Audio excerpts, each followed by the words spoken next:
Y'all, some new footage just leaked of Diddy and Kim Porter, and it looks like Diddy treated Kim worse than we thought. We have known for a long time that Diddy treated Kim horribly when they were together and even after they broke up, and multiple sources have spoken over this through the years about how Diddy treated Kim behind the scenes. But it's not anything compared to the new footage that just leaked, because it's really bad. The video kind of proves that Diddy might have had a hand in Kim Porter's passing, so why y'all better sit down for this, because the video just might be the ticket that sends Diddy to jail. Okay, so we've been following Diddy's story for a long time now, and you probably already know all the rumors about how Diddy allegedly unalived Kim Porter. For one, multiple sources who knew Diddy and Kim have revealed that Diddy used to put hands on her and leave her roughed up. This report from 2005 revealed that Diddy once broke her nose. The report said Diddy's girlfriend Kim Porter was left with a broken nose after the couple argued on Cole's yacht in Sandrope. Diddy flew in a special plastic surgeon from Geneva after the accident. Porter has since claimed that she hurt her face after she banged her nose on the table. According to Gene Deal, Kim eventually got sick and tired of his behavior and she started fighting back. She even reportedly sent him to the ER on one occasion. When they were at home at Kim's house on 110th Street, he wanted to, put his hands on her in the wrong way. And Kim took one of those corkscrews and ripped his wrist up and hit an artery. And when she did that, he had to rush over to St. Luke's Hospital. They eventually broke up after Diddy started cheating on her with Cassie. For a long time, people believed that Diddy allegedly unived Kim because she was writing a tell-all book about him that would have exposed everything. While that probably had something to do with it, Jaguar Wright also made an interesting comment about how Diddy allegedly got mad at Kim because Kim gave Cassie some useful information that Cassie was able to leverage to get out of the toxic relationship with Diddy.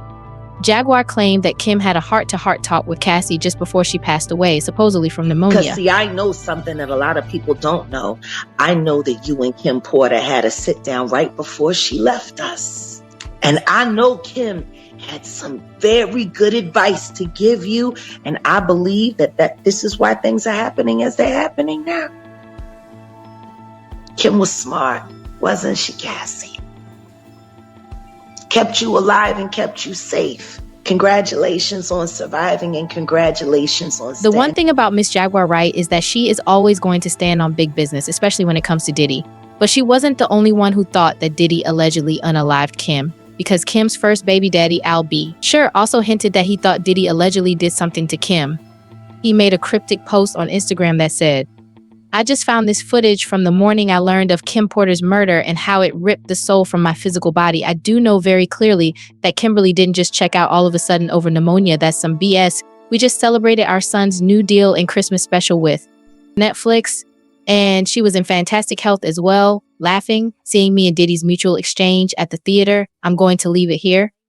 Don to let the lovey songs fool you."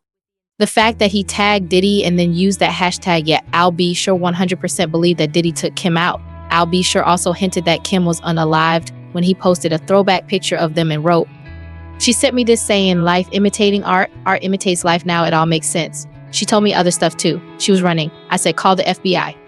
The interesting part about this is that Al B sure went into a coma shortly after speaking on this, and he almost died. When he woke up from the coma, he never spoke on the topic again. Suspicious, don't you think? Well, Jaguar Wright also made an interesting comment about Kim's passing, as well as the timing of Al B. Sure's coma. He was writing a book right before he died. Heavy D was working on a book before he died.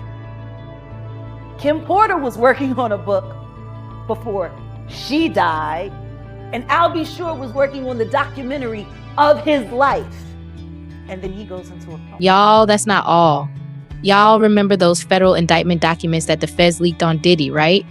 Well, it turns out that the FBI was allegedly looking into Kim's death, and they stopped her family from filing a wrongful death lawsuit against Diddy because they were already investigating him for that. According to the documents, they all had been contacted by the FBI, and 3 family members and 6 friends had been interviewed already.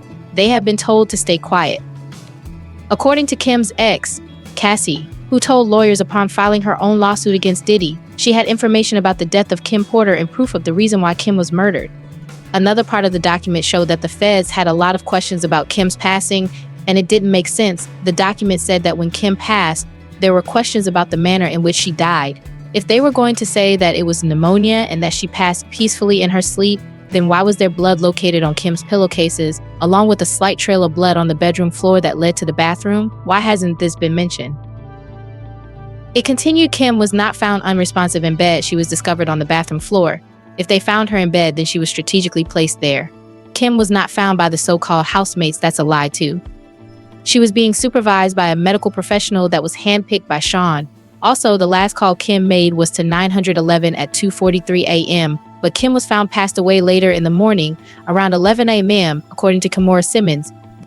Yeah, so the feds have been looking into this for a long time, and it's likely they took it slow because they wanted to bring those charges in addition to other charges, which would make it easier for them to get a conviction and send Diddy to jail for a long time. Now, let's talk about Kim Porter's book. Listen, that book has been causing a whole lot of drama these past couple of months. First off, we know there was a book because multiple sources have confirmed this. Interestingly, though, when Kim passed, her home was reportedly ransacked, and her laptop, where the book was stored, as well as her physical notes, were all stolen. To this day, we have never seen the full copy of the book. This had people speculating that a very powerful person who got exposed in the book didn't want it to see the light of day, and he put out a hit on Kim. We all want to guess whose name has come up in this conversation, of course, is Diddy. Now, even though we haven't seen the book in full, some snippets have leaked to the media that show just how deeply Diddy was featured in the book. According to these snippets, the book covers Diddy's gay relationships, footage of those encounters, the men he slept with, and the STDs he gave. Diddy gave Usher an STD, and there was an explosive encounter between Diddy and Usher's mom. Also mentioned is Mary J. Blige allegedly being impregnated by Diddy, with her subsequent termination, and the beating she took after pushing him down the steps in 2007, just a whole lot. But that's not even all of it.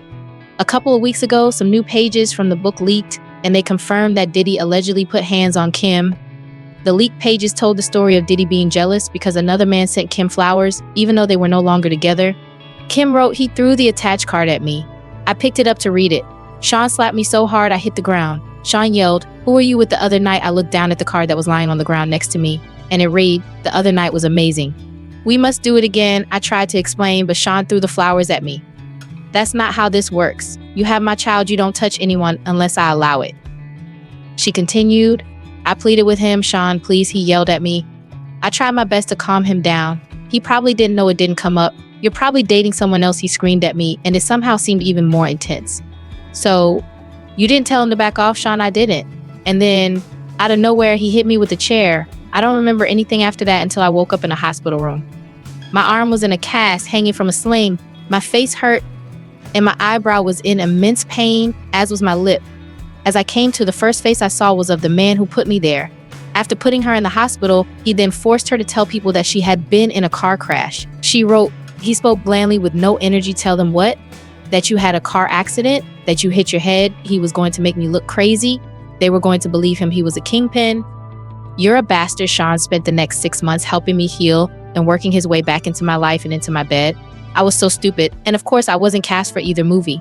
From what I understand, the producer died of pneumonia. Now, first off, this is very suspicious how this producer died of pneumonia just like Kim did.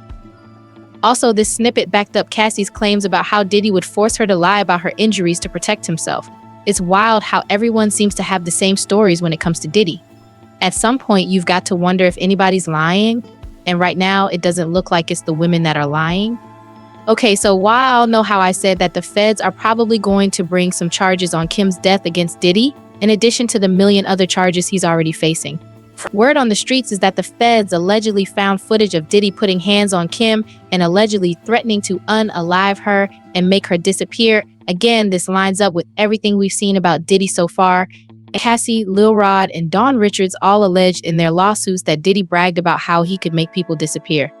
Lil Rod even revealed that Diddy had bragged about how he had allegedly unalived people and gotten away with it and how he could do it again. Y'all, Diddy found himself in some big trouble because this alleged truth is coming all the way out. And when that video of him and Kim gets played in court, it's going to look even worse. I just wonder how his sons are going to feel when all this comes out in court, especially his kids with Kim Quincy Christian and the twins. The sons are currently showing up to court to support him, but my heart breaks when they eventually realize what happened to their mom. The fans have been commenting and they've been all over this, saying stuff like, so I just learned that not only was Kim Porter obviously murdered by Diddy, but apparently the autopsy person who initially ruled it a homicide also mysteriously died. And then the ruling was mysteriously thrown out and changed to death by pneumonia. I hope that he dies in prison. I'm more interested in the truth about the relationship between Diddy, Kim Porter, and Al B. Sure, Talk about a real sinister conspiracy. I can bet money that Diddy most likely killed Kim Porter. Kim Porter's story is devastating, and I'm really proud of Cassie for learning from that woman's fate and controlling her narrative. Sean Combs is a monster who used his power to manipulate and control people. Many never thought we'd see the day he'd be held accountable. Why y'all? Every day is something new, so I need you all to comment and subscribe, because I've got to know what why y'all think about this. Drop your thoughts and comments below, and then check out this next video.